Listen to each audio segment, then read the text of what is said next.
Best choice sir. விருச்சிகம். விருச்சிக ராசி சுத்தி இருக்காங்க பாத்தீங்களா, அவங்களுக்கு தான் நிறைய பிரச்சனை. இப்படி மாட்டிக்கிட்டீல என்ன? மாட்டிக்கிட்டனா? ஆமாண்ணே. நவம்பர் டிசம்பர் பிறகு சூப்பரா இருக்கும் விருச்சிக ராசி. லாஸ்ட் 2 மாசம் நல்லா இருக்கும். ஆமா. அட பாவிகளா, எப்படா 10? இப்போ எனக்கு வந்து அரேஞ்ச் மேரேஜ் நடக்குமா இல்ல லவ் மேரேஜ் நடக்குமா, என்னோட கல்யாண வாழ்க்கை எப்படி இருக்கும்? அத செல்விட்ட கேக்குறீங்க, நீங்க தானமா சொல்லணும். இல்ல சார், அடுத்த வருஷம் இப்ப கல்யாணம் பண்ணலாமா எப்படி? பாத்து நல்ல சீட்டா எடுக்க சொல்லுப்பா. ஏன்னா மறுபடியும் துபாய்க்கே போலாமா? இல்ல விருச்சகம் இப்ப லவ் பண்றாங்கன்னு வச்சுங்க, ஒரு 2 இயர்ஸ் 3 இயர்ஸ் லவ் பண்ணாவே அந்த பையனோட ஒரு பெட்டர் ஆப்ஷன் அவங்களுக்கு வெளியில கிடைக்காது. எதை வச்சு அப்படி சொல்றீங்க?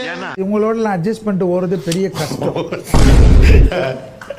இந்த அவமானம் உனக்கு தேவையா? விருச்சகத்துக்கு பிடிச்சாதான் கட்டணும். ஒருத்தெல்லாம் வந்து விருச்சகத்துக்கிட்ட வேலைக்கு ஆகாது. கல்யாணம் ஆன நைட்ல இருந்து பிரச்சனை கொடுக்கக்கூடிய ராசியில பாத்தீங்கன்னா விருச்சகம் தான் இருக்கும். ரொம்ப பயங்கரமான ஆளா இருப்பாரோ. Out of box. அது அப்படி பெருமையா சொல்லிக்கலாம். விருச்சிகத்தை நீங்க எப்படி கணக்கு எடுத்திருக்கீங்களோ அதன் படி கொடுக்கலாம். என்னன்னு சொல்லிட்டு கொடுங்க. ஆமா, ஆசீர்வாதம் கேட்கல சார், கொடுக்கறது என்னன்னு சொல்லுங்க. கொடுத்துட்டு சொல்லுங்க, நான் அந்த பிள்ளைகிட்ட சந்தோஷமா இருப்பேன். உனக்கு இந்த வருஷம் ஒர்க் ஆகாம இல்லையா, ஒன்னால விருச்சிகத்துக்கு ஒர்க் ஆகும். ஏப்பா நொந்து போயிருக்கிற இந்த நேரத்துல வந்து வம்பு பண்ற? சின்ன சேனலு எதா இருந்தாலும் அது கொஞ்சம் ஆதரவு கொடுங்க. உங்க பொண்ணான கையை கொண்டு அந்த பெல்லில தட்டிடுங்க.